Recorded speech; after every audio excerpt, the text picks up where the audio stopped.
नमस्कार दोस्तों, स्वागत है आपका हमारे YouTube चैनल संदेश करियर पॉइंट में। जैसा कि हम लोग आरआरबी एनटीपीसी और ग्रुप डी का प्रैक्टिस सेशन स्टार्ट किया और प्रैक्टिस सेशन में आपका क्या होगा, 5वां प्रैक्टिस सेशन आपका है। इस 5वें प्रैक्टिस सेशन में हमने 30 प्रश्नों का कलेक्शन किया और 30 प्रश्नों में आपका क्या होगा, कुछ क्वेश्चन आपका क्या होगा प्रीवियस ईयर के हैं और कुछ क्वेश्चन आपका क्या नए इंक्लूड किए गए हैं। और कोई ये जरूरी नहीं कि प्रैक्टिस प्रीवियस ईयर के क्वेश्चन पर ही टोटल भाई पैटर्न तो रह सकता है, लेकिन वो क्वेश्चन भी नहीं आ सकता है। ठीक है, हो सकता भी आ सके, लेकिन 100% गारंटी नहीं ले सकते। तो इस तरीके से हम कह सकते हैं कि भाई प्रीवियस ईयर को भी उठाना है और साथ में क्या होगा, पिछले बहुत सारे एग्जामों को ध्यान में रखते बहुत सारे एग्जामों के भी क्वेश्चनों को इंक्लूड करना, क्योंकि मैंने पिछली बार देखा था कि कुछ ऐसे क्वेश्चन थे जो रेलवे में आए थे तो एसएससी में भी आए थे, और एसएससी में जो आए थे वो रेलवे में भी आए थे। तो कहीं ना कहीं कुछ ऐसे क्वेश्चनों का पैटर्न आपका क्या होगा, दोनों में आया हुआ था। तो इस तरीके से आपका क्या, कुछ रेलवे के क्वेश्चन को कराना है, कुछ आपका क्या होगा एसएससी क्वेश्चनों को इंक्लूड करना। ठीक है, तो आज हम आप क्या करेंगे, पूरे 30 प्रश्नों के बारे में पूरा विचार करेंगे और देखेंगे, और उससे रिलेटिव जो भी आपका क्या नियम और कानून होगा वो अपना क्या करिएगा, सीखते जाइएगा। ठीक है, और मैं आपसे यही कहूँगा वीडियो को शुरू से लेकर अंत तक देखिएगा, क्योंकि प्रैक्टिस जो आपका होता है लास्ट में एग्ज़ाम के समय वो बहुत बड़ा काम करता है, क्योंकि आपको उस पैटर्न पर तैयार कर लेता है। क्योंकि एक चीज़ ध्यान रखना कि इंसान को जीतना होता है तो जिस कार्य को करना है वो उसी कार्य का प्रैक्टिस करना बहुत ज़्यादा ज़रूरी है।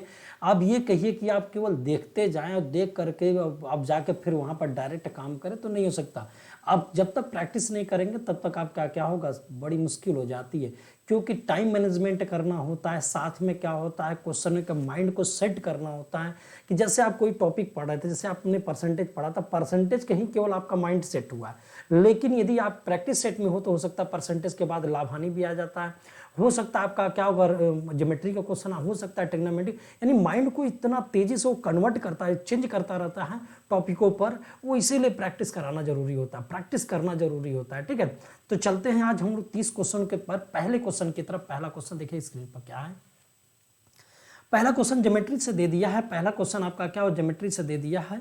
ठीक है, हाँ एक बात और कहेंगे कि यदि आपको जो भी प्रॉब्लम होगा, जो भी दिक्कतें होगी, आप क्या कर कमेंट बॉक्स में कमेंट करते रहिएगा, हम दिक्कतों को क्या कर सुधार करते चले जाएंगे। ठीक है, और रह गई बात कि आपको जम करके लगे रहना है और शुरू से लेकर अंत तक पूरे वीडियो को देखिएगा, आपको कुछ न कुछ तो नया जरूर मिलेगा। ठीक है, आइए हम लोग देखते हैं कि एक वृत्त के अंदर एक आयत है जिसकी भुजा 4 संबंधित 3 के अनुपात में है। कोई भी हमारे पास एक तरीके से देखा जाए तो कोई भी हमारे पास क्या होगा, वृत्त हमारे पास क्या होगा, वृत्त होगा।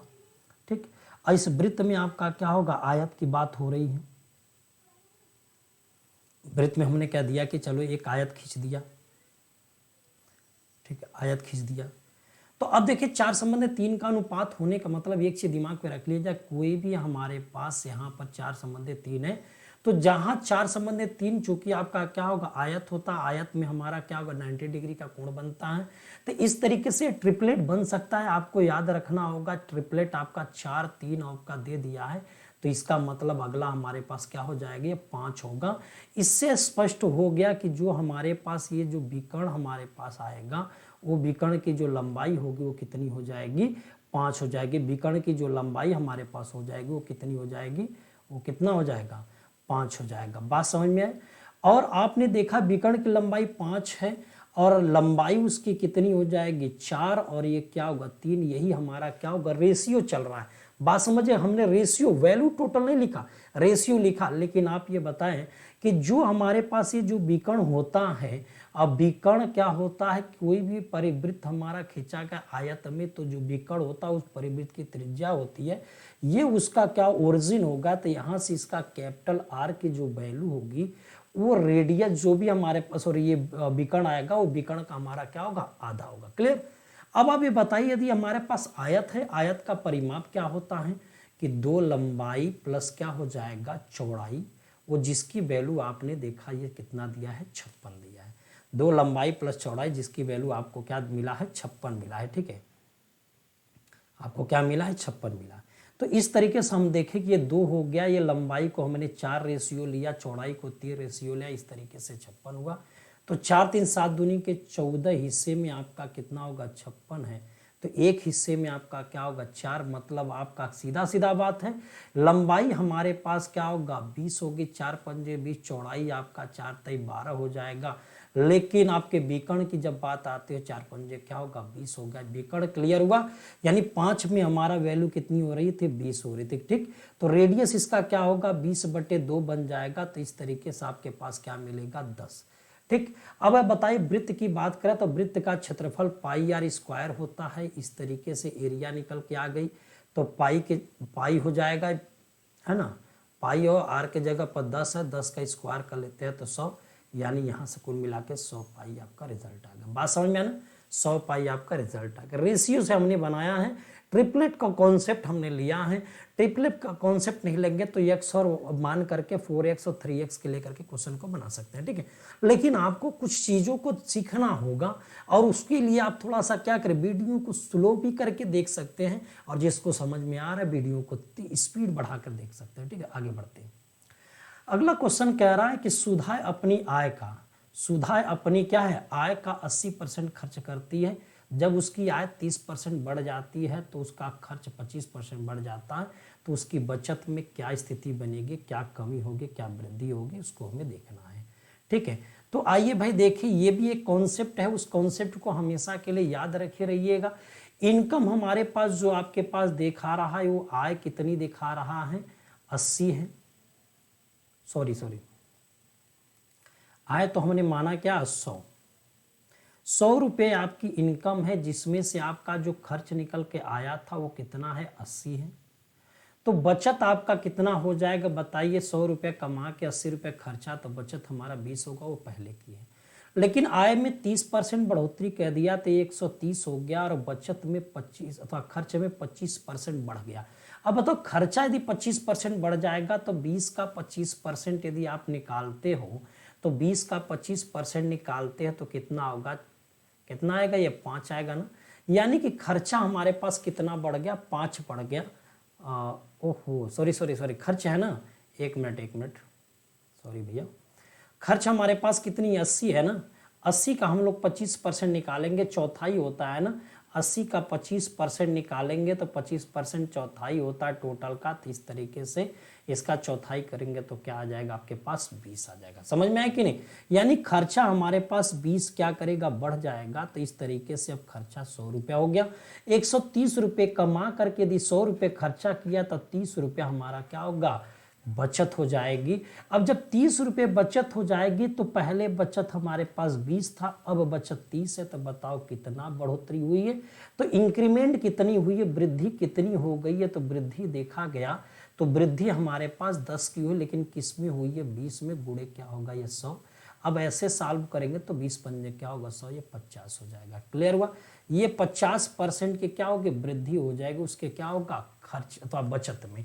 बासमती एक तो ये तरीका हुआ, लेकिन हम लोग क्या करेंगे इसको एक दूसरे मेथड से भी लगा सकते हैं, इसको दूसरे मेथड से लगा सकते हैं। दूसरा मेथड क्या है, 80% को आप क्या मानोगे, 80% को क्या हो जाएगी 4/5 हो जाएगा। इनकम मेरे पास यदि 5 है, खर्चा मेरे पास 4 है, तो बचत हमारे पास 1 है। अब कह रहा है कि इसमें 30% बढ़ा देते हैं और खर्च में 25% बढ़ जाता है, तो बचत में क्या स्थिति बनेगी। आपको पता है कि आय बराबर व्यय अथवा प्लस बचत होता है। तो व्यय हमारे पास 5 रुपया आय थी, व्यय हमारे पास क्या होगा 4 और बचत हमारे पास 1।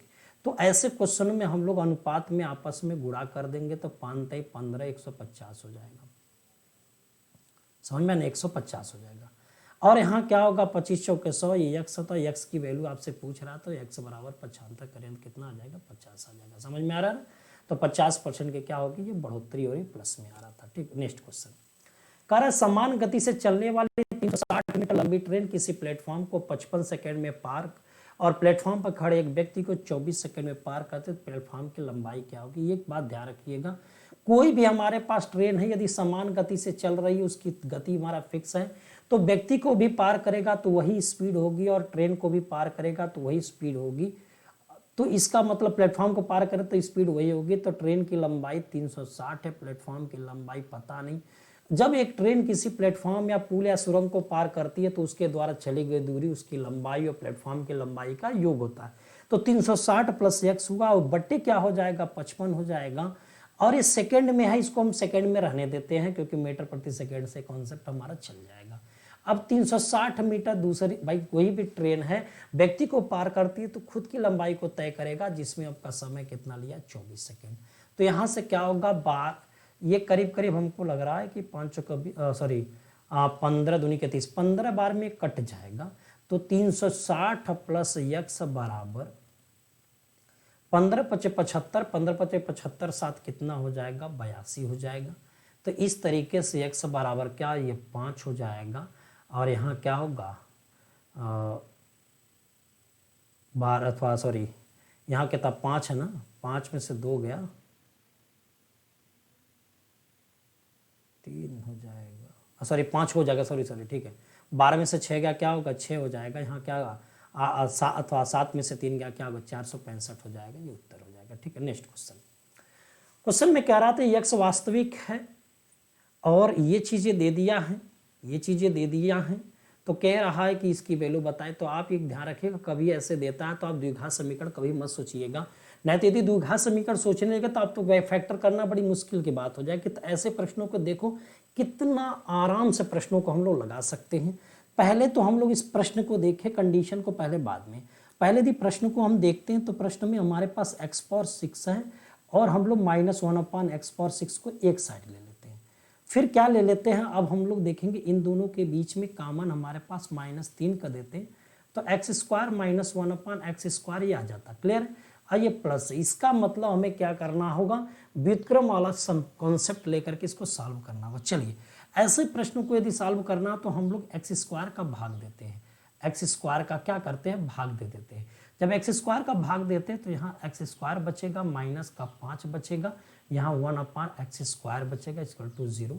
तो इस तरीके से x² - 1/x² हुआ बराबर क्या होगा 5 के। क्लियर हुआ। अब आप ये बताइएगा कि ये ऐसा लग रहा है कि कहीं ना कहीं स्क्वायर का हमारा क्यूब करने पर 6 घात हो जाएगा, क्योंकि x पावर 6 अथवा x पावर 2 का पावर यदि 3 करते हैं तो x पावर 6 आता 3 दूनी 6। इसका मतलब फिर अगेन हमने x पावर 6 निकाल लिया, x पावर क्या निकाल लिया 6 निकाला। जब x पावर 6 निकाला तो इस यहाँ पर x पावर 6 है, तो हमने कह दिया कि यह क्यूब किया गया है। जब क्यूब किया जाएगा तो एक छोटा सा बात जानते रहेगा कि यदि हमारे पास a + 1/a बराबर क्या होगा x, कोई वैल्यू मान लेते p है, तो a के क्यूब, सॉरी यहाँ माइनस कर लेते हैं। ये चीजें आप याद रखे रहिएगा भाई, ये चीजें आप याद रखे रहिए। तो ये हमारे पास क्या हो जाएगा,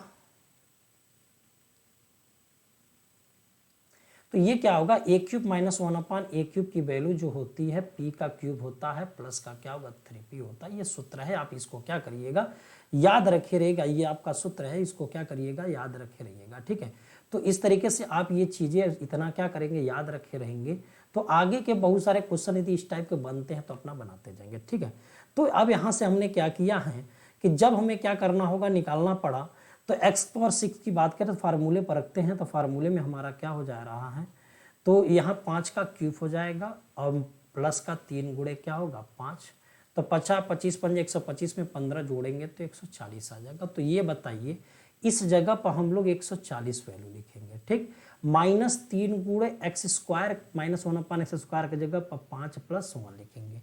तो इस तरीके से 140 में से 15 घटा 125 में 1 जोड़ देंगे तो 100 क्या होगा 26 हो जाएगा, ये हमारा उत्तर हो जाएगा। यह सूत्र बहुत ज्यादा इंपॉर्टेंट है, अब इसको क्या करिएगा याद रखे रहिएगा। ठीक है, चलिए नेक्स्ट क्वेश्चन। अगला क्वेश्चन हमारे पास क्या कह रहा है, प्रश्न को आप देखिएगा। अगला क्वेश्चन हमारे पास क्या दिखा रहा है, अगला क्वेश्चन कह रहा है कि एक विक्रेता ने 2400 रुपये में 40 दर्जन फल खरीदे, तो इनमें से 30 फल सड़ गए और उन्हें फेंक दिया गया। शेष फलों को प्रति दर्जन किस दर से बेचा जाए कि 25% का क्या होगा लाभ होगा। ठीक है, पहला तो एक काम अब कर लेते हैं कि पहले इसको दर्जन हो या मान आपसे क्या कर रहा है कि दर्जन में दिया, क्वेश्चन भी आपका दर्जन में पूछ रहा है लेकिन सड़ तो रहा है संख्या में 30 है ना, तो कहीं ना कहीं 30 हमारा कितना दर्जन की बात कर रहा है, 12 दूनी के 24, 2.5 दर्जन हमारा क्या होगा सड़ गया। इस 30 को हम लोग 2.5 दर्जन कर देते हैं, इस जगह पर हम लोग क्या करते हैं 2.5 दर्जन कर देते हैं। 2.5 दर्जन। ठीक, अब आप बताओ कि 2400 में यदि आप खरीदने गए थे तो उस समय 40 दर्जन मिला था, तो 1 दर्जन का भाव कितना उस समय कास्ट प्राइस क्लियर हुई थी, 1 दर्जन का भाव कितना होगा, 60 रुपया भाव होगा। ठीक, अब कह रहा है कि इसको 25% लाभ पर बेचना, इसका मतलब मेरा जो सेलिंग होगा वो 60 बटे क्या हो जाएगा, 25% है ना, 125 बटे 100 हो जाएगा। तो कहीं ना कहीं आपका क्या हो जाएगा, 1 मिनट,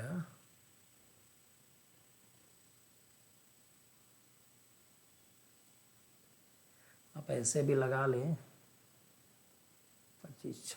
25 पंजे 25 चौके 15 25 75 हो जाए, लेकिन 1 दर्जन की बात,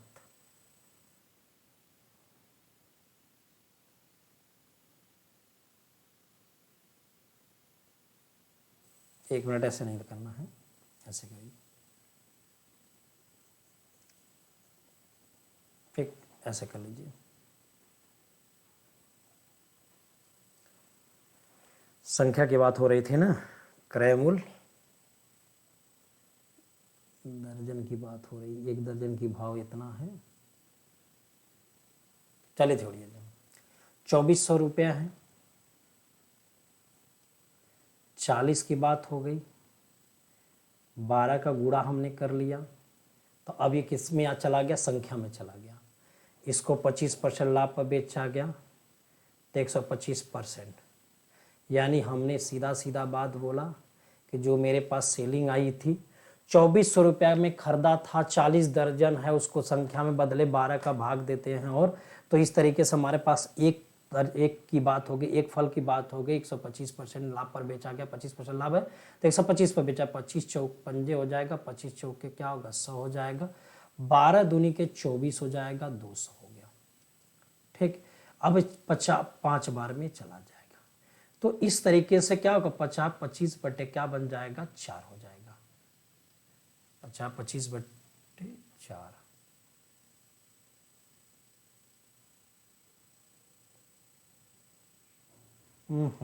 सॉरी यार, तो कुछ और सोच ले रहे हैं, गड़बड़ हो गई, फिर से देख लेते हैं।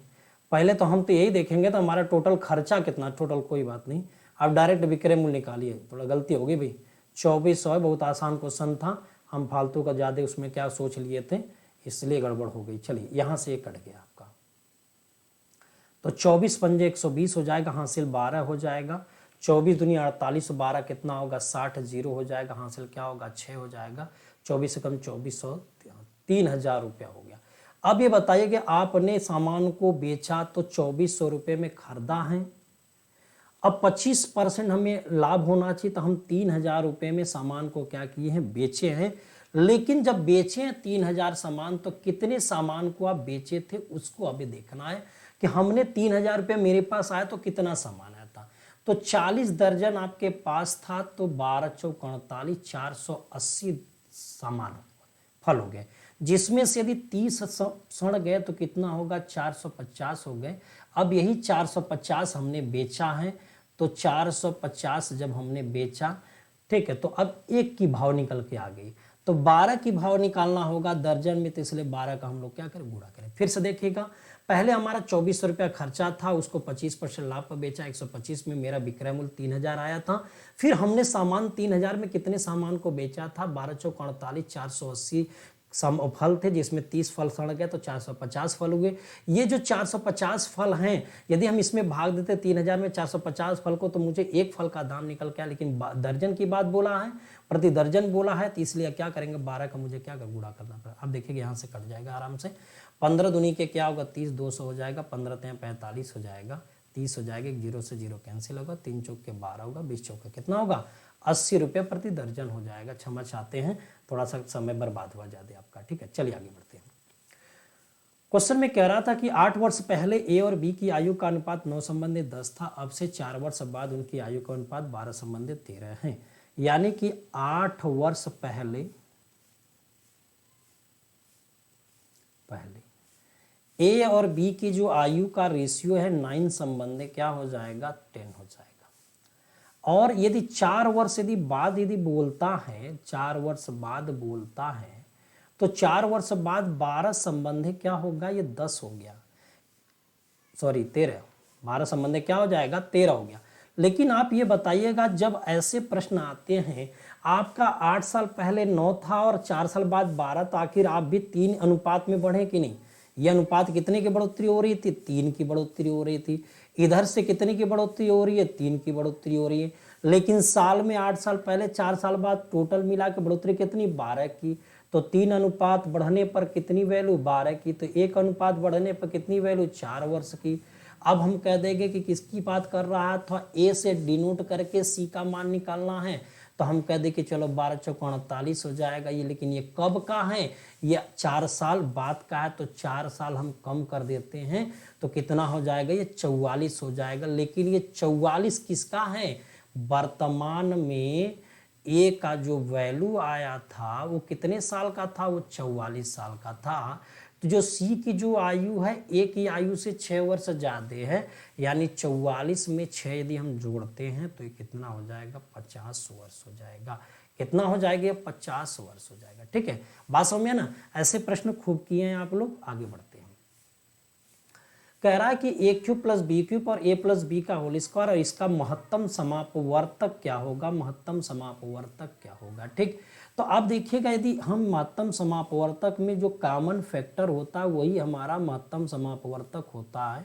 तो ए क्यूब प्लस बी क्यूब का जो यदि हम फैक्टर बनाते हैं तो ए प्लस बी होगा, दूसरे कोष्टक में a square minus a b plus क्या हो जाएगा, बी स्क्वायर होगा। क्लियर। लेकिन अब देखिए ए प्लस बी का होल स्क्वायर हमारे पास है, ए प्लस बी का होल स्क्वायर आपके पास है। ठीक है, तो ए प्लस बी का होल स्क्वायर को क्या लिख देंगे, 2 बार लिख देंगे, ए प्लस बी और ए प्लस बी इसका फैक्टर बनाते हैं। कुल मिलाजुला के हमें फैक्टर बनाना है। अब ए स्क्वायर माइनस बी स्क्वायर बराबर सबको पता है कि ए माइनस बी हुआ, दूसरे क्वेश्चन में ए प्लस क्या हो जाएगा, बी हो जाता है। अब आप बताइए यदि मौसा हमें निकालना होगा तो जो दोनों में कॉमन होगा वो तीनों में वही ना हुआ। तो कॉमन हमारे पास देख रहे हैं कि कॉमन किस में आपका मिल रहा है, कॉमन किसके में मिल रहा है। कॉमन हमारा ए प्लस बी मिल रहा है यहाँ पर। ठीक है, और यहाँ पे देख रहे हैं ए प्लस बी मिल रहा है और यहाँ भी ए प्लस क्या होगा, बी मिल रहा है। तो इसलिए मौसा हमारा ए प्लस क्या हो जाएगा, बी हो जाएगा। मौसा क्या हो जाएगा, ए प्लस बी हो जाएगा। ठीक है, तो चलिए आपका क्या, नेक्स्ट क्वेश्चन की तरफ चलते हैं। अगला क्वेश्चन कह रहा था कि यहाँ लेन देन की बात करा, 1,50,000 रुपये मूल्य का एक घर एक्स ने वाई को 5% के लाभ पर बेचा, फिर वाई ने रिटर्न किया 2% हानि के साथ यह घर एक्स को वापस कर दिया था। तो पूरे लेन देन में क्या होगा। आप पीछे ये बताओ कि यदि मान लेते हैं कि हम किसी को सामान बेचते हैं, 5% लाभ पर बेचे हैं, तो यदि 100 रुपये का सामान था तो 105 रुपये में बंदा लेके गया अपने पास। लेकिन जब वो 105 रुपये उसका लागत हो गई ना, वाई का लागत 105 होगी। अब 2% कम करेगा तो 105 का 2% आप निकालेंगे तो समथिंग आपका क्या होगा, जो भी अपना निकल के आएगा 2×5=10 करीब करीब आपका क्या होगा, वही जो निकल के आएगा वो 2.1 कर समथिंग, 2.1 समथिंग आ जाएगा, करीब करीब यही चीज़ आएगा।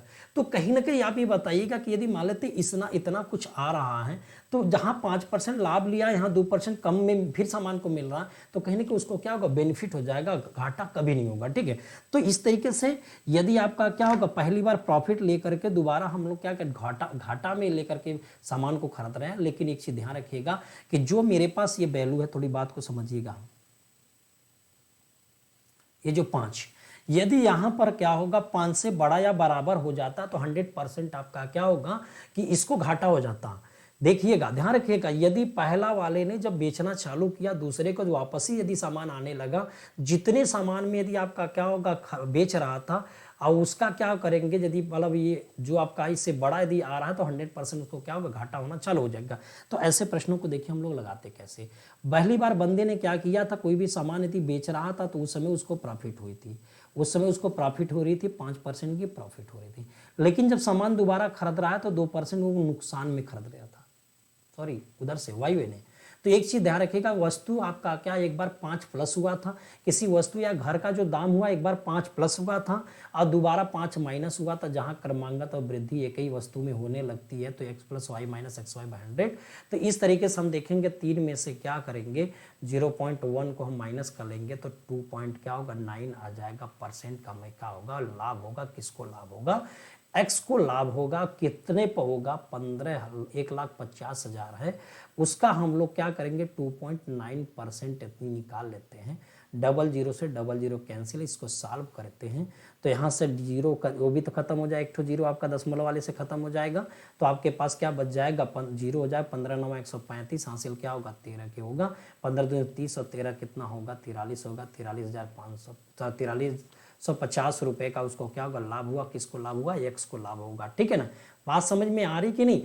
आप ये बताओ कि यदि मान लो 5% लाभ होगा तो 105 पे सामान बढ़ के गया था, फिर उसका क्या 2% हानि यानी 98 में जाएगा। तो ऐसे भी तुम सॉल्व करोगे तो आपके पास वो चीजें निकल के आ जाएगी कि 102.9 ऐसा कुछ आएगा। फिर उसके बाद उसको सॉल्व करके निकाल दीजिएगा। ठीक है, उसको प्रॉफिट कितने 2.9 का होने लगा था। ठीक है ना, और ये तो आसान तरीका, तो ये बहुत ज्यादा आसान है। आप इसी तरीके से क्वेश्चन को लगाइएगा। नेक्स्ट क्वेश्चन, अगला क्वेश्चन कह रहा है कि एक व्यक्ति 2 साइकिलों में से प्रत्येक को 1125 रुपए में बेचता है। उसे साइकिल पर 11% का लाभ होता है, दूसरे साइकिल पर 11% की हानि होती है। एक चीज ध्यान रखिएगा, जब दोनों का विक्रय मूल्य सेम होता है, कोई भी 2 सामान बेचा या दोनों का विक्रय मूल्य सेम होता है, प्रॉफिट परसेंटेज और लॉस परसेंटेज हमेशा क्या होगा बराबर होता है, तो सदैव हमेशा क्या होता है हानि होगी। वो जो सदैव जब हानि होगी वो हानि क्या हो जाएगा कि जो हमारे पास वैल्यू दिया था उसका स्क्वायर बाई 100 कर लीजिएगा।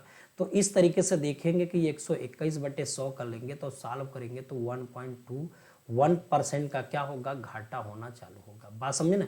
इस बात को आप ध्यान रखिएगा कि किसी भी वस्तु को, कोई भी 2 वस्तुएं प्रत्येक का विक्रय मूल्य बराबर होगा, प्रॉफिट परसेंटेज और लॉस परसेंट आपस में क्या होगा बराबर होगा, तो उस दशा में हमेशा क्या होगा हानि होगी। वो हानि क्या होगा, जो वैल्यू हमारे पास दोनों का बराबर बराबर दिखा रहा तो उस बराबर वाले वैल्यू का स्क्वायर बाई 100 हो जाएगा। इसलिए 11 का स्क्वायर बाई 100 121/100 करें तो 1.21% आ जाएगा। क्लियर है, इस बात को आप हमेशा के लिए याद रखिएगा। नेक्स्ट क्वेश्चन हम लोग चलते हैं।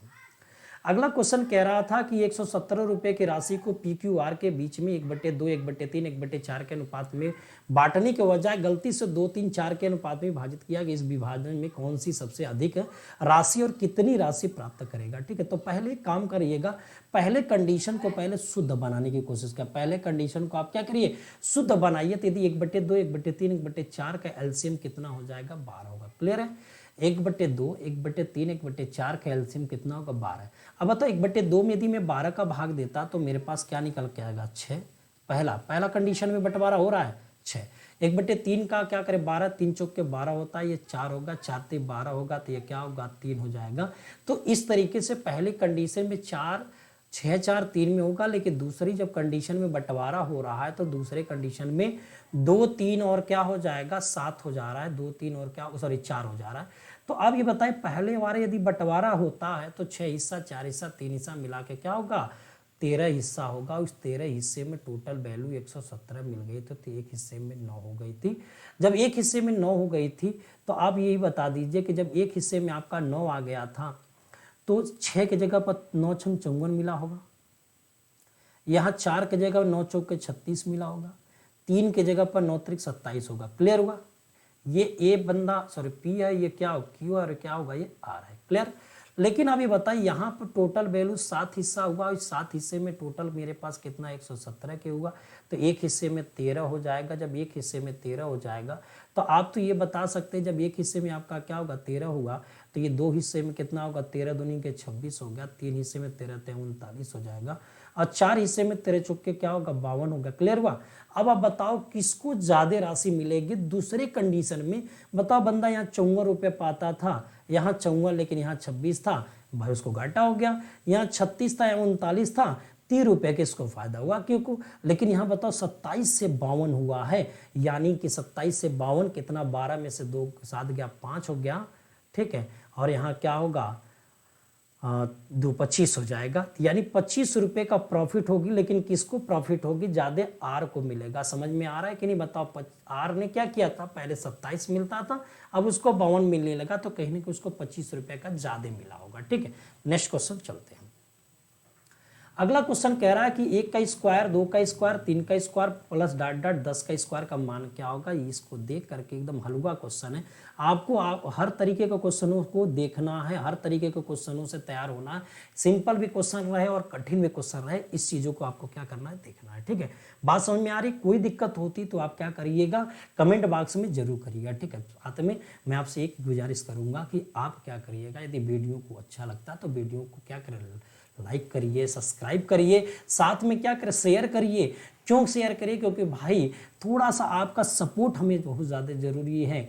आप सपोर्ट थोड़ा करते तो हम भी क्या करेंगे, आगे के बहुत सारे चीज़ें, मनोबल मेरा बढ़ता चला जाएगा। आपको अच्छे से अच्छे चीज़ों को क्या कर देने की कोशिश करेंगे।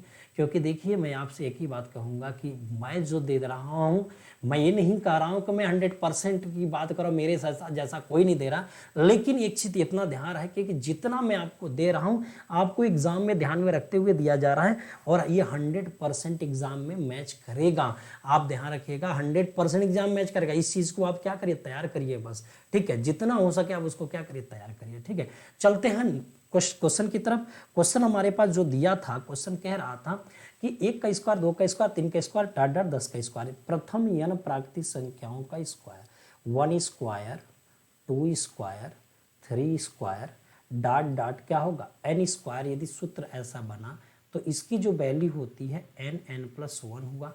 ठीक, ये सूत्र याद रखिएगा, 2n प्लस क्या होगा 1 अपान क्या हो जाएगा 6 हो जाएगा। क्लियर है। तो उसी सूत्र पे हमें रख देना है कि n की जगह पर मेरे पास क्या निकल के आया था, 10 आया था, तो यहाँ 10 प्लस क्या कर देगा 1 हो जाएगा। 2 गुणे क्या होगा 10 प्लस क्या होगा 1 बटे क्या हो जाएगा 6। तो अब यहाँ देखिएगा, यदि 10 यहाँ आया, ये 11 आ गया, ये 21 आ गया, बटे क्या होगा 6 हो गया। 2 से काटेंगे तो 5 होगा, तो ये 2 से काटेंगे 3 7 21 हो गया। अब यहाँ 7 55 यहाँ हो गया, गुणे यदि 7 करते हैं तो 7 पचे 35, 7 पचे 35, 3 कितना 38 हो जाएगा। 385 आपका राइट आंसर हो जाएगा। बात समझ, 385 आपका राइट आंसर होगा। बात समझ में, सिंपल क्वेश्चन था, सूत्र याद रख रहिए। अब आगे देखिएगा, सरल कीजिए। 10a बटे क्या 1 + 10 स्क्वायर, a का square plus cot a plus बटे 1 + काट स्क्वायर a का स्क्वायर। ये गड़बड़ दे दिया, यहाँ पर ये नहीं रहना चाहिए, रहना चाहिए यहाँ पर रहना चाहिए। ठीक है, चलिए वहाँ से कैलकुलेशन में अथवा सॉरी टाइप में गड़बड़ी कर दिया था। चलिए यहाँ पर लिखते अच्छा, मतलब 10a लिख दिया जाता है, लेकिन आपको याद होगा सर्वसंख्या में 1 + 10 स्क्वायर a बराबर क्या होता है, सेक स्क्वायर a होता है। क्लियर, मैंने सेक स्क्वायर a लिखा। अब यहाँ पर देखा गया कि कॉट a हमारे पास है, तो 1 + कॉट अथवा 1 + कॉट स्क्वायर a को लिखा गया, तो सेक अथवा कोसेक स्क्वायर a हो जाएगा। अब आप ये बताइए, थोड़ा सा सॉल्व करें इसको। यदि ऊपर वाले को साइन थीटा ए बटे क्या होगा कॉस ए कर ले, अब बटे 1 बटे क्या होगा कॉस स्क्वायर ए कर ले, और प्लस क्या होगा कॉस ए बटे साइन ए।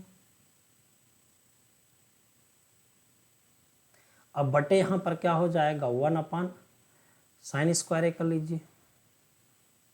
ठीक, तो कहीं ना कहीं देखिएगा, ये कास वाला इसको एक पावर में काट देगा, तो साइन ए बटे कॉस ए ऊपर चला जाएगा, sign A into cos A हो गया। क्लियर है कि नहीं। अब देखिए, यदि साइन इससे यदि कैंसिल होगा तो ये फिर पलट के चला जाएगा, तो फिर क्या बन जाएगा sign A into cos A हो जाएगा। समझ में आ रहा है ना। और तो इस तरीके से 2 बार हो जाएगा, तो 2 साइन ए इंटू क्या हो जाएगा कॉस ए हो जाएगा, 2 साइन ए इंटू क्या बन जाएगा कॉस ए हो जाएगा, ये उत्तर हो जाएगा। ठीक, नेक्स्ट क्वेश्चन। अगला क्वेश्चन कह रहा है सरलीकरण में आपका क्या होगा, 9 - 3 - 5 है, तो ये देखिए 9 पहले कोष्टक को सॉल्व करें तो -2 आएगा, माइनस। अब देखिए पहले कोष्टक वाले फॉर्म को ध्यान देखें तो 5 चौक के कितना हो जाएगा 20 हो जाएगा। फिर डिवाइड का काम करेंगे, 10 बटे यहाँ क्या होगा -3 × 5 = 15 माइनस, ये डिवाइड करेंगे तो 4, पहले डिवाइड बाद में मल्टीप्लाई, तो क्या होगा -4 हो गया।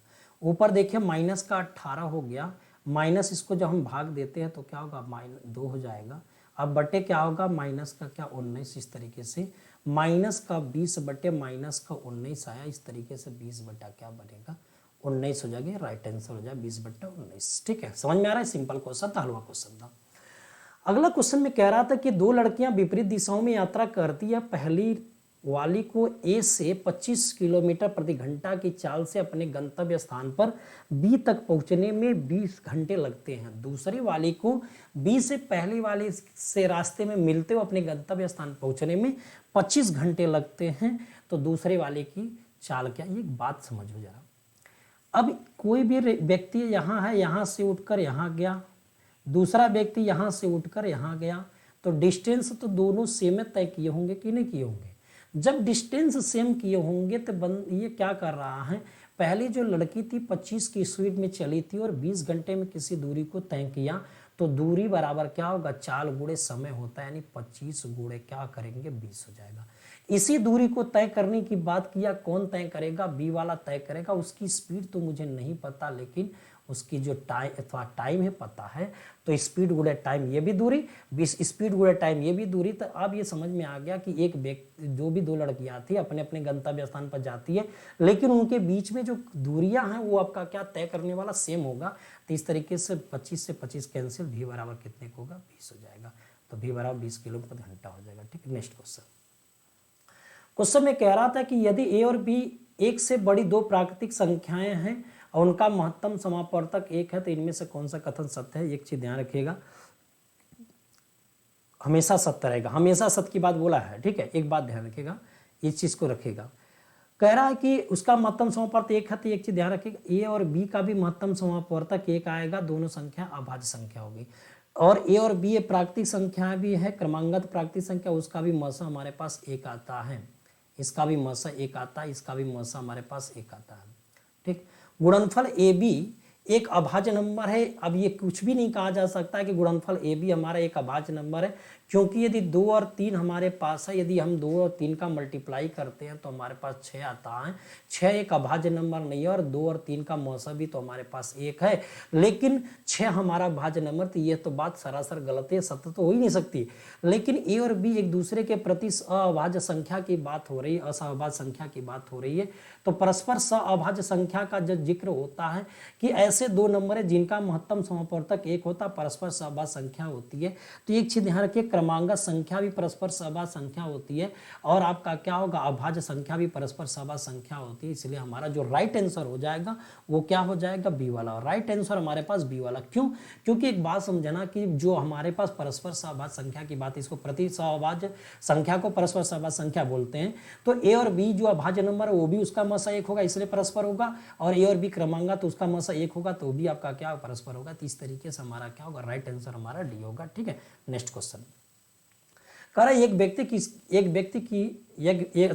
किसी व्यक्ति की आयु से 4 घटाया जाता है, यदि मैंने कोई व्यक्ति की उम्र x माना है, उसमें से 4 मैंने घटा दिया, कह रहा है कि उसकी घटाव में 5 का मैंने भाग दिया, चलो मैंने 5 का भाग दिया, तो उसके पोते की उम्र निकल के आ रही है, और पोते की उम्र को दर्शाता, लेकिन पोते की एक छोटी बहन है जो उससे 5 वर्ष क्या है, 5 तो जो उसकी 5 वर्ष की है, जो छोटी की जो बहन है, पोते की जो छोटी बहन वो 5 वर्ष है, और पोते से 6 साल छोटी है। इसका मतलब जाहिर सी बात है कि पोता तो 6 साल उससे बड़ा होगा, तो 5 साल का लड़की है और पोता जो उसका 5 6 5 11, इसका अर्थ हो गया कि पोते की उम्र के बराबर यहाँ आना चाहिए। तो पोते की उम्र क्या है, 11 है।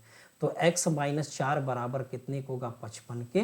तो x बराबर क्या हो जाएगा, ये 59 साल का हो जाएगा। तो व्यक्ति 59 साल का होगा। ठीक है, नेक्स्ट क्वेश्चन में कह रहा सरल कीजिए, यहाँ पर 7 + 3 का ऋण 5 है, गुणे 7 - 3 का ऋण 5 है। तो पहला तो काम यही है, संयुग्मी दिखाई दे रहा है, a + b और a - b, a स्क्वायर की बात की, 7 का स्क्वायर माइनस 3 का ऋण में 5 का क्या बन जाएगा, स्क्वायर हो जाएगा। तो 7 सते क्या बन जाएगा, 49 माइनस 3 तरीका 9 25 45 हो जाएगा। तो इसका स्क्वायर रूट निकालेंगे तो करड़ी में क्या होगा, 4, इसका वर्ग स्क्वायर रूट कितना होगा, 2, तो यहाँ रूट 2 आ जाएगा। ठीक है, नेक्स्ट क्वेश्चन, 2 वाहनों के चालों का अनुपात 7 संबंध 8 है, दूसरी वाहन 5 घंटे में 400 किलोमीटर की दूरी तय करती, तो पहले वाहन की चाल की बात कर रहे हैं। तो दोनों की जो स्पीड हमारे पास, स्पीड का जो रेशियो पहला 7 संबंध क्या बन जाएगा, 8। ये पहला वाहन है और ये आपका दूसरा वाहन है। कह रहा है दूसरा वाहन जो 8 हिस्से में उसकी स्पीड है, और उसकी वैल्यू कह रहा है कि 400 किलोमीटर की दूरी को कितने घंटे में, 5 घंटे। तो 5 वाटे 40 80 हो जाएगा। तो 1 पर कितना, 10, तो ये 7 पर कितना होगा, 70। ये आपका क्या स्पीड हो जाएगी, 70 किलोमीटर प्रति घंटा हो जाएगा। समझ में आया कि नहीं भाई? दूसरे की बता दिया, दूसरा 400 किलोमीटर की दूरी को 5 घंटे में तय किया, 400/5 करेंगे तो दूसरे वाले की स्पीड 80 है और आपको पता है दोनों के स्पीड में रेशियो 7 संबंध 8 है, तो 8 हिस्से में 80 है तो 1 पर 10 है तो 7 हिस्से में कितना होगा? 70 हो जाएगा। नेक्स्ट क्वेश्चन देखते हैं, समझ में आ रहा है ना? आगे बढ़ते हैं। अगला क्वेश्चन कह रहा है कि एक धनराशि पर 2 वर्ष का साधारण ब्याज 50 रुपए, एक धनराशि पर 2 वर्ष का साधारण ब्याज 50 रुपए और चक्रवृद्धि ब्याज क्या होगा? 51 रुपए 25 पैसे है, तो ब्याज की वार्षिक दर क्या? एक चीज ध्यान रखिएगा, जब आपके पास 2 साल की बात करेगा, देखिए छोटी छोटी बातों को आपको याद रखना। 2 साल की बात की, यदि CISI पता हो जाता तो रेट बराबर क्या होगा? 2 CISI के बीच का जो डिफरेंट होगा बटे क्या हो जाएगा आपका? क्या SI होता है, गुणे क्या हो जाएगा? 100 होता है। इस बात को आप जानते रहिएगा। यहाँ 2 गुणे क्या होगा? CISI के बीच में डिफरेंट देखेंगे, इन दोनों के बीच में डिफरेंट 1 रुपये 25 पैसे का हो रहा है, बटे 50 गुणे क्या हो जाएगा? 100 हो जाएगा। यदि 100 का मल्टीप्लाई कर लेते हैं तो 250 हो जाएगा टोटल, आप देख लीजिएगा, बटे 50 सॉल्व करेंगे तो कितना हो जाएगा? 5% आ जाएगा। इस सूत्र को आप याद रखे रहिएगा, ये सूत्र बड़ा इंपॉर्टेंट है, ये सूत्र को याद रखे रहेगा, ठीक है। और यदि आपको कह रहा है सूत्र याद नहीं रहता तो एक कॉन्सेप्ट लेके चलते हैं और कॉन्सेप्ट हम लोग इसको इस तरीके से बनाए। बात समझ में ना?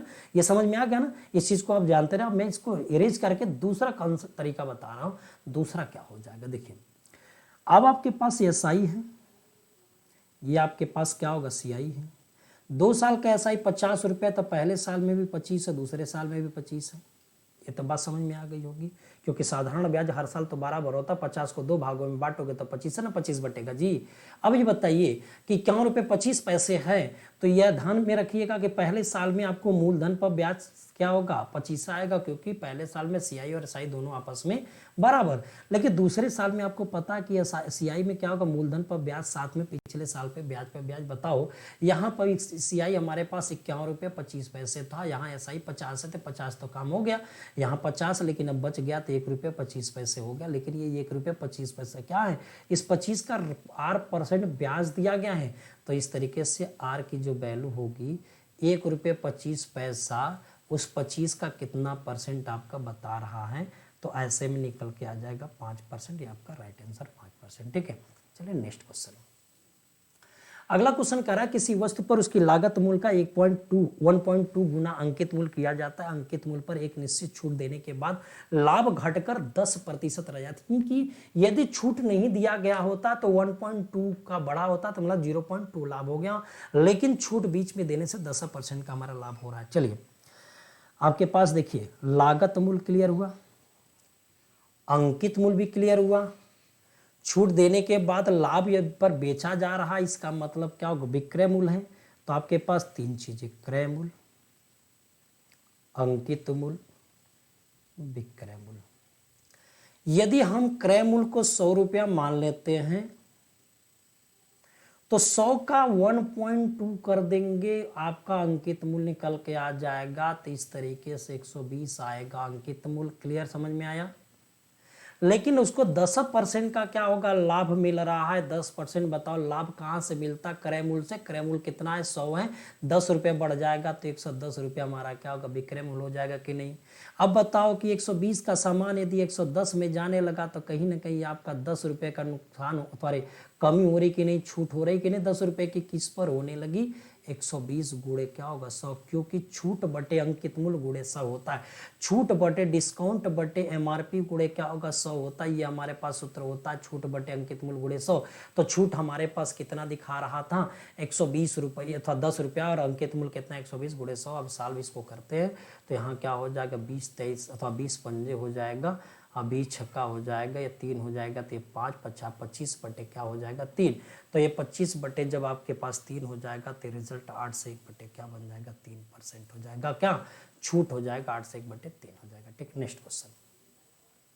अगला क्वेश्चन कह रहा है कि A और B किसी टैंक को क्रमशः 8 घंटे और 12 घंटे में कर भर सकते हैं, जबकि पाइप C पूरा टैंक को 6 घंटे में खाली कर सकता है। A और B को 3 घंटे के लिए खोला जाता है और फिर बंद कर दिया जाता है। C को तुरंत खोला जाता है। पाइप C को टैंक को भरने में खाली करने में कितना समय लगेगा? पहला काम हमारे पास क्या होगा? ये A की बात बोला है, सॉरी, पहला हमारे पास क्या होगा? ये A है ना, और ये क्या हो जाएगा? B है, ये आपका C है। इसका सॉरी ये दो, ये प्लस का कार्य कर रहा है, ये भी प्लस कर रहा है, लेकिन ये माइनस का काम कर रहा है। ये 8 घंटे में काम पूरा किया, 12 घंटे में पूरा किया, ये 6 घंटे में पूरा किया, तो इसका एलसीएम तो हमारे पास 24 हो जाएगा। 8 त्रिक के 24 हो जाएगा, 12 दूनी के 24 और 6 चौक के 24 हुआ। ये 3 प्लस करेगा, 3 प्लस 2 प्लस करेगा, लेकिन एक माइनस करेगा। इतनी बात समझ। लेकिन प्रश्न में एक बात बोला था कि पहले शुरुआत में ए और बी को हम क्या करेंगे, स्टार्ट करा देते हैं। पहले शुरुआत में हमने ए और बी को लिया, जब ए और बी को लिया तो 3 2 5 काम किया। ए और बी कितना काम किए, 5 काम किया, जिस पर कितने घंटे काम करा रहा है, तो 15 घंटे काम करा रहा है। कितने घंटे काम करा, 15 घंटे। फिर ए और बी को 3 घंटे तक 3 घंटे के लिए खोला जाता है और फिर बंद करते हैं। ए और बी दोनों बंद हो गए, अब कौन चालू होगा, सी चालू होगा। जब सी चालू होगा तो सी की कार अथवा टोटल कार अब किसको करेगा, जितना भरा रहेगा उसी को खाली करेगा। और सी की कार क्षमता कितनी है, 4 की है, तो 4 के इसमें भाग देंगे तो 4 3 12, 3 बच जाएगा। 3 बटे क्या होगा, 4 घंटा। 3 से 3 बटे 4 घंटा होगा। ठीक, नेक्स्ट क्वेश्चन। अगला क्वेश्चन हमारा कह रहा है यहाँ पर, अगला क्वेश्चन यहाँ पर कह रहा है कि किसी वस्तु को 3360 रुपये में बेचने पर 12% का लाभ होता है। यदि केवल 8% का लाभ प्राप्त करना हो तो विक्रय मूल्य कितना हो जाएगा। एक चीज ध्यान रखिएगा, वस्तु को हमने 2 बार बेचने की बात किया, पहली बार बेचा और यहाँ पर क्या होगा, दूसरी बार बेचने की बात किया। पहली बार बेचा और दूसरी बार बेचने की बात यहाँ पर हमने कर दिया। ठीक है, अब पहली बार यदि हम लोग बेच रहे हैं, पहली बार यदि हम बेच रहे हैं तो उस दशा में हमारे पास क्या हो जाएगा, उसका 12% लाभ हो रहा है, यानी विक्रय परसेंटेज 112% हो गया। लेकिन जब दूसरी बार जब बेच रहे ना 8% का लाभ, यानी 108 हो जाएगा। अब इसको थोड़ा छोटा कर लो, 4 से काटोगे तो 28 हो जाएगा। यहाँ कितना हो जाएगा, ये 27 हो जाएगा। क्लियर हुआ। अब ये हमारे पास क्या होगा, विक्रय परसेंटेज से हमने विक्रय मूल्यों का अनुपात निकाला। लेकिन आपको ये पता हो गया कि पहला वाला जो विक्रय मूल्य हुआ 3360 रुपये है, यानी 28 में हमारा 3300 क्या हो जाएगा, 60 हो जाएगा। तो बताइए 28 में 3360 होगा तो 1 पर कितना हो जाएगा, तो करीब 12 बटे 96, 12 दूनी के 24, यानी 12 बार में चला जाएगा। तो 27 पर कितना हो जाएगा, 27 गुणे क्या कर लेंगे, 12 कर लेंगे, 12 सत्ते 84 हो जाएगा। ओहो, एक जीरो यहाँ भी रहेगा ना, ये नहीं है, 120 बार में जाएगा ना, तो 120 हो जाएगा, तो यहाँ 0 हो जाएगा। फिर 12 दूनी के 24 और 8 कितना होगा, 32 हो जाएगा। 3200 क्या हो जाएगा, 40 हो जाएगा। यदि नहीं दिखाई दे रहा होगा तो आप थोड़ा सा देख लीजिएगा आंसर। ठीक है ना, बात समझ में ना। चलिए नेक्स्ट क्वेश्चन हमारा है, यदि किसी त्रिभुज का परिमाप 28 सेंटीमीटर है, अंतःवृत्त की त्रिज्या 3.5 सेंटीमीटर है, तब आपका क्या होगा, क्षेत्रफल क्या होगा। एक छोटा सा बात आप जानते रहिएगा कि कोई भी हमारे पास क्या होगा, त्रिभुज की बात करता है। त्रिभुज में यदि आपका क्या होगा, रेडियस की बात, अंतःवृत्त की त्रिज्या की बात होती, तो रेडियस अंतःवृत्त की त्रिज्या बराबर क्या होगा, त्रिभुज का क्षेत्रफल बटे उसका क्या होगा, एस होता है। ये उसका क्या कहलाता है, अर्ध परिमाप कहलाता है, अर्ध परिमाप बोलता है। और ये उसका क्या होगा, क्षेत्रफल होता है। और ये तो आपको पता है कि अंतःवृत्त की त्रिज्या होती है, अंतःवृत्त की त्रिज्या। ये सूत्र याद रखे रहिएगा भाई, बहुत बढ़िया चीज आपको दिया जा रहा है। बस आपको धीरे धीरे क्या करें, एक्सेप्ट करना है, धीरे धीरे अपने को क्या करें, तैयार करना है। बहुत दिन बच्चे हैं, परेशान एकदम मत होइएगा। ठीक है, अब मैं 3000 प्लस से एबव क्वेश्चनों को कराऊंगा और पूरे पैटर्न, पूरे टाइप को मैं इसी में कवर कर दूंगा। पेपर मेरा जो बनता है उस पर हर चीजों को ध्यान में रखते हुए बनाई जाती है। ठीक है, चलिए अब बात यहाँ पर आती है, यह अर्ध परिमाप है। आपके पास परिमाप तो 28 है, तो 28 के यदि मैं आधा कर लेता तो मेरे पास यहाँ 14 आ जाता कि नहीं। बता, जब यहाँ 14 मेरे पास आ गया तो डेल्टा बराबर क्या होगा, आर इंटू एस होता है। तो अब बताओ कि ये एस है ना, आर इंटू क्या हो जाएगा, एस होगा। तो आर कितना दिखा रहा है, 3.5, और अब यस कितना है, 14। तो 14 25 70 हो गया, बच्चेगा 7, 14 42, 7 कितना होगा, 49, एक अंक पर दशमलव, तो 49 सेंटीमीटर स्क्वायर होगा। नेक्स्ट क्वेश्चन, अगला क्वेश्चन कह रहा, हल कीजिए। tan 20 अंश बटे कोसेक 20 अंश कॉट 20 अंश बटे सेक 70, सॉरी कोसेक 70 है ना, और यहाँ क्या होगा, सेक 70 है। सॉरी, यहाँ पर क्या होगा, स्क्वायर होना चाहिए, यहाँ मिस्टेक कर दिया है, थोड़ा सा बड़ा टाइपिंग में गड़बड़ कर दे रहा है। चलिए ठीक, कोई बात नहीं। तो tan बी सन्स हमारे पास है, तो चलो कोई बात नहीं, इसको हम लोग क्या कर देंगे, साइन बी सन तो लिख ही सकते हो, बटे क्या होगा cos बी सन से लिख दोगे। भागे वाला चीज क्या करता है, इसी में जाके गुणा हो जाता है, ये सबको पता है, ये छोटी छोटी चीजें तो सबको आती हो गई, और आना भी जरूरी है, नहीं आएगा तो बताइए तैयारी कैसे कर रहे हैं आप, ठीक है ना। चलिए अब इसका हमने कह दिया कि स्क्वायर बना था, मैंने स्क्वायर ले लिया प्लस, वही हाल हमने क्या किया, कॉट के साथ किया, कॉट यहाँ पर क्या होगा कॉस बी सन्स बटे क्या होगा साइन बी सन्स हो जाएगा। अब साइन बी सन्स यहाँ 70 अंश है, ठीक, स्क्वायर हो गया, प्लस क्या होगा 2 tan 15 अंश, और क्या हो जाएगा tan 75 अंश। एक छोटा सा देखिए कॉन्सेप्ट था, आप जानते रहेगा कि यदि दो कोणों का योगफल हमारे पास क्या हो जाएगा, यदि 90 हो गया, तो ये हमेशा याद रखिएगा, जब दो कोणों का योगफल 90 हो गया, जब दो कोणों का योगफल हमारे पास क्या होगा, ये 90 आ जा रहा है, जब दो कोणों का योगफल हमारा क्या होगा 90, तो ये ध्यान रखिएगा, ये देखो ये 20 है, ये 70 जोड़ने पर 90 हो रहा है ना, तो कॉस और कोसेक का मल्टीप्लाई, यदि कोणों का योगफल 90 होगा, कॉस और कोसेक का मल्टीप्लाई की वैल्यू 1 होती है, तो इस तरीके से हम लिखेंगे कि साइन बी स्क्वायर बी सन्स यहाँ होगा बटे क्या हो जाएगा, ये 1 हो जाएगा। वही हाल यहाँ पे होगा, कॉस स्क्वायर क्या होगा बी सन्स हो जाएगा, और इसकी वैल्यू हमारे क्या होगा 1 हो जाएगी, क्योंकि 20 और 70 जोड़ने पर 90 हुआ, साइन का और सेक का मल्टीप्लाई 1 होती है, आपको क्या याद रखे रहना है, ठीक है, और यहीं स्क्वायर होगा, ठीक है, प्लस 2 tan 15 अंश हो गया, और 75 की बात हो रही है, tan 15 और 75 जोड़ा जाता है तो 90 होता है, तो इसका मतलब tan 15 और 75 का जो मल्टीप्लाई होगा वो आपका क्या होगा 1 हो जाता है, 2 गुणे 1। क्लियर। अब आप ये पता चल गया कि sine square theta plus cos square theta की वैल्यू 1, क्योंकि बटे में 1 है तो हमारा क्या कोई मतलब वहाँ पर नहीं है, प्लस क्या होगा 2, दोनों को जोड़ देते तो उत्तर क्या होगा 3 आएगा, इसका ऑप्शन नहीं लगा था, ठीक है, बात समझ में ना, कोई दिक्कत इसमें नहीं होगी। मैं कोशिश होगा तो लास्ट में हम क्या करके थोड़ा सा बता भी देंगे इसके बारे में, थीटा 1 थीटा 2 का योगफल 90 है तो कौन कौन क्या क्या बनेगा मैं आज लास्ट में बता दूंगा, ठीक है। चलिए आगे बढ़ते हैं। क्वेश्चन में कह रहा था कि पी क्यू आर एस एक चक्री चतुर्भुज है, अगर कोण पी कोण आर का अथवा चौगुना है। एक ध्यान रखिए कि चक्री चतुर्भुज का मतलब क्या होता है, कोई भी हमारे पास एक वृत्त होगा, कोई भी हमारे पास वृत्त होगा, वृत्त के अंदर कोई चतुर्भुज बनाई गई है, तो वो चतुर्भुज हमारे पास क्या होगा चक्री चतुर्भुज कहलाता है। यहां मैंने P कहा, ये हमारा Q कहा, ये आपका R कहा, और ये आपका S। या ऐसे कह सकते हैं कि एक ऐसा चतुर्भुज जिसके चारों शीर्ष आपका क्या एक वृत्त पर स्थित होती है, चारों शीर्ष एक वृत्त पर स्थित होती है, चक्री चतुर्भुज कहलाता है, ठीक है। चारों वृत्त अथवा चारों शीर्ष एक वृत्त पर स्थित चक्री चतुर्भुज कहलाता है। तो क्वेश्चन को पढ़िए, कोण जो P है कोण R का चौगुना है, यदि मैं इसको कह दिया यदि x है तो ये क्या होगा 4x हो जाएगा। क्लियर।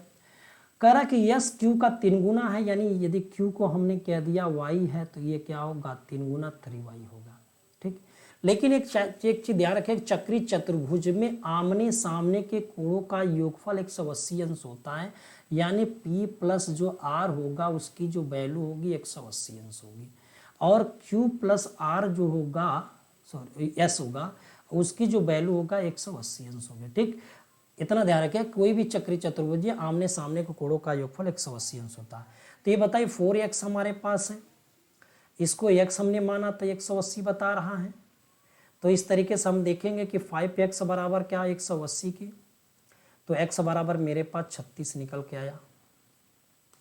यहाँ क्या हो जाएगा y की x अथवा q की वैल्यू y यहाँ 3y है बराबर 180 अंश है, तो यहाँ 4y बराबर 180 अंश के निकला, तो y की जो वैल्यू हुआ वो कितने के हो जाएगा 45 अंश के हो जाएगा। क्लियर। और आपसे कह रहा है q और r का अंतर बताओ, q हमारे पास y की जगह पर कितना दिखाने लगा 45, और x की जगह पर कितना दिखा रहा है 36, ठीक है। तो दोनों का योग पता है 45 और 36 को आप जोड़ दीजिएगा, 6 5 11 हो जाएगा, 4 3 7 1 8 होगा, 81 डिग्री आपका हो जाएगा उत्तर, ठीक है। अगला क्वेश्चन कह रहा है कि 120 किलोमीटर प्रति घंटा की गति से चल रही है ट्रेन ए उसी दिशा में जा रही है, ट्रेन बी को 2 मिनट में पार करती है। यदि ट्रेन ए और बी की लंबाई 100 मीटर 200 मीटर लंबी हो तो ट्रेन बी की गति क्या होगी। एक बात ध्यान रखिएगा, जब दो ट्रेनें एक दूसरे को पार करती है तो उसके द्वारा चली गई दूरी उनकी लंबाइयों का योग हो जाता है, इसलिए 100 प्लस क्या हो जाएगा 200 हो जाएगा। क्लियर। अब आपको पता है कि यदि मुझे चाल चाहिए तो दोनों ट्रेन एक ही दिशा में चल रही है, और देखिएगा थोड़ा पढ़िएगा, ए उसी दिशा में जा रही है, ट्रेन बी को 2 मिनट में पार करी। कौन पार कर रही? ए पार कर रही है, किसको पार करे? बी की। तो इसका मतलब बी की चाल कम होगी, ए की चाल ज़्यादा होगी, इसलिए 120 माइनस बी की चाल को मैंने भी मान लिया। क्लियर है? तो चाल बराबर दूरी बटे समय है, तो ये दूरी हमारे पास निकल के आगे 100 प्लस 200 कितना समय ले रहा? 2 मिनट, 2 में 60 का गुणा करेंगे सेकंड। अब ये रिजल्ट जो हमारे पास है मीटर प्रति सेकंड में है, किलोमीटर प्रति घंटा में 18/5 का क्या करेंगे? गुणा कर लेंगे। तो यहाँ से 120 माइनस क्या हो जाएगा? भी हो जाएगा। अब यहाँ से देखिएगा करीब करीब आपका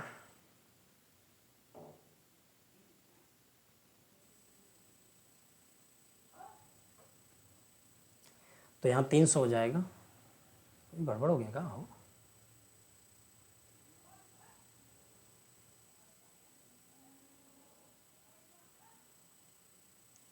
ओफो, एक मिनट।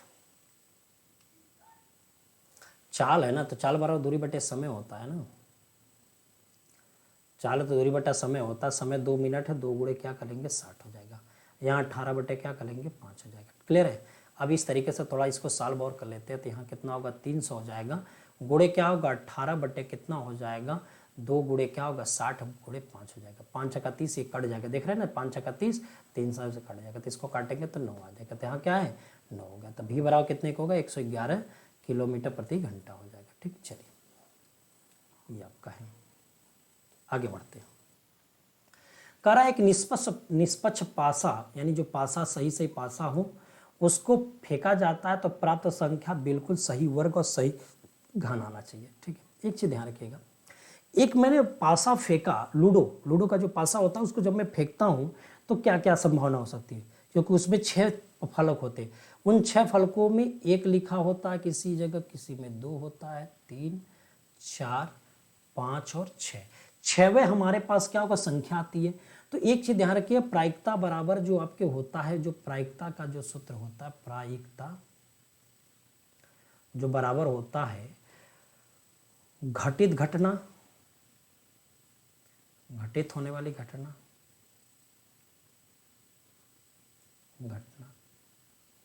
बटे कुल घटना। अब बताओ 6 ठे हमारे पास आएंगे तो 6 ठे टोटल घटना हो गई। क्यों भाई? हमने ऐसे फेंका, हो सकता है 1 आया, हो सकता है 2 आया, हो सकता है 3 आया, हो सकता है 4, हो सकता है 5, 6, मतलब मेरे पास टोटल 6 घटना हुई। अब वो 6 घटना में क्या चाहिए था मुझे?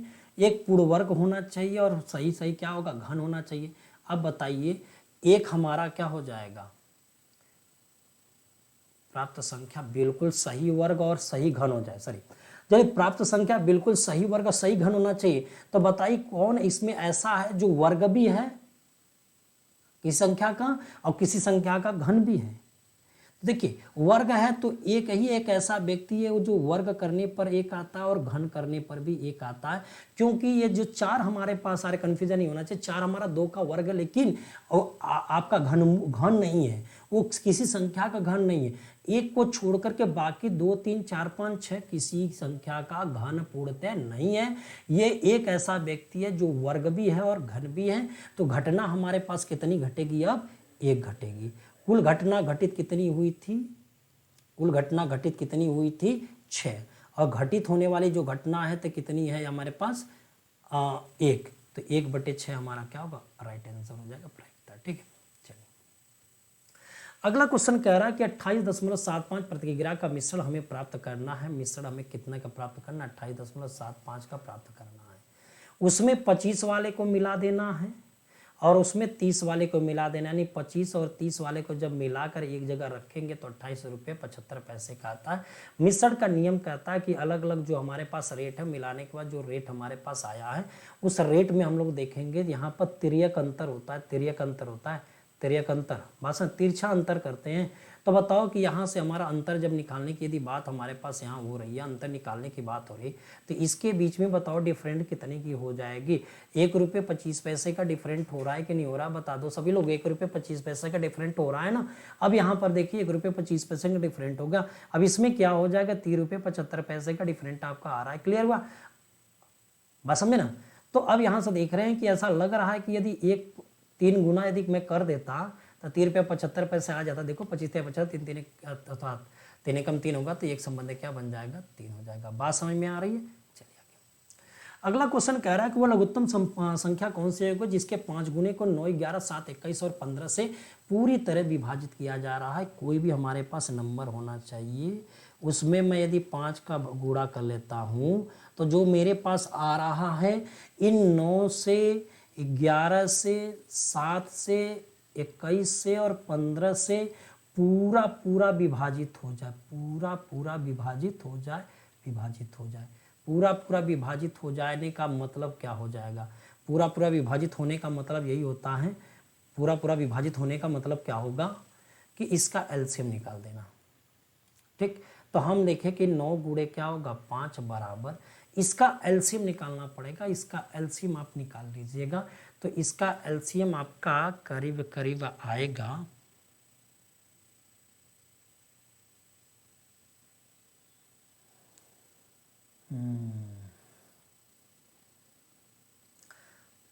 ठीक है।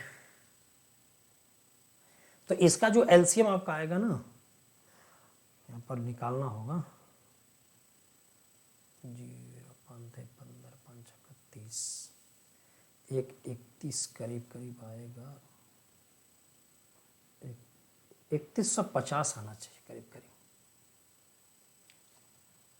देखिए 7 तरीके 21 होगा, ऐसे देखिएगा यहाँ 21 आ जाएगा और यहाँ क्या 9 और 15 का एलसी अथवा 45 आ जाएगा। 45, 21 और क्या हो जाएगा? देखिए आपके पास क्या क्या बचा, 45 मिला, 11 मिला और 21 मिला। 21 में मैं 45 में 21 में कॉमन 3 था तो 9 था, अब क्या होगा 7 था और यहाँ 11 मिला तो 9 7 63 होगा। 63 में 3 का मल्टीप्लाई कर लीजिएगा।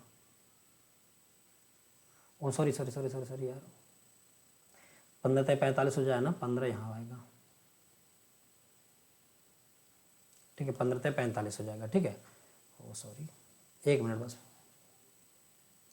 तो यहाँ क्या हो जाएगा, यदि मैं 45 और 21 में कॉमन लेता 3 तो क्या हो जाएगा 15 तय 45, 7 तरीके 21 होगा, 15 7 105 हो जाएगा। यानी कि 105 गुणे 3 कर देंगे, 105 गुणे क्या करेंगे 3 करेंगे तो 315 हो जाएगा, गुणे 11 हो जाएगा। तो यहाँ पे एलसीएम क्या होगा, सॉरी यहाँ गलती हो गई है।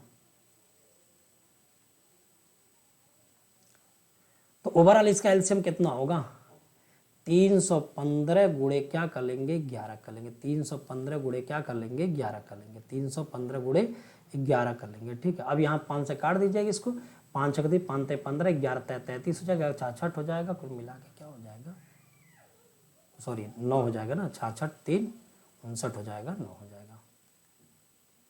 तो इस तरीके से उत्तर हमारे पास क्या होगा 6 9 3 हो जाएगा। बात समझे ना, 3 3 6 3। कोई दिक्कत? तो यहाँ पर बस सीधा करना तो वह संख्या हमें ज्ञात करना था जिसमें 5 का गुणा करने पर 9 11 7 21 15 से मल्टीप्लाई हो जाए, पूरा पूरा विभाजित होता है। तो उसका एलसीएम हमने निकाल लिया, उसका एलसीएम 315 गुणे 11 आया। अब वो 5 से गुना है तो 5 का भाग दे देंगे तो हमारे पास एक्चुअल वैल्यू 693 आ जाएगी। ठीक है, बात समझ में आ रही है ना?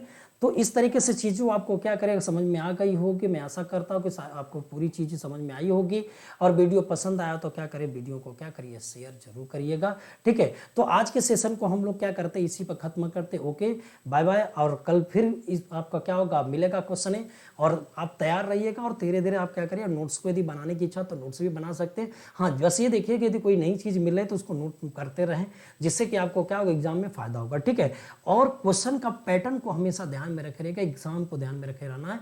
मैं पूरे के पूरे 3000 प्लस क्वेश्चनों को कराऊंगा, परेशान मत होइएगा। ठीक है, तो चलते हैं आज के सेशन को कंप्लीट करते हैं। ओके, धन्यवाद। ठीक है, तो और जो भी यदि आपको पसंद आता है तो आप क्या करिएगा, जरूर क्या करिएगा दूसरों को बताइएगा। ठीक है ना।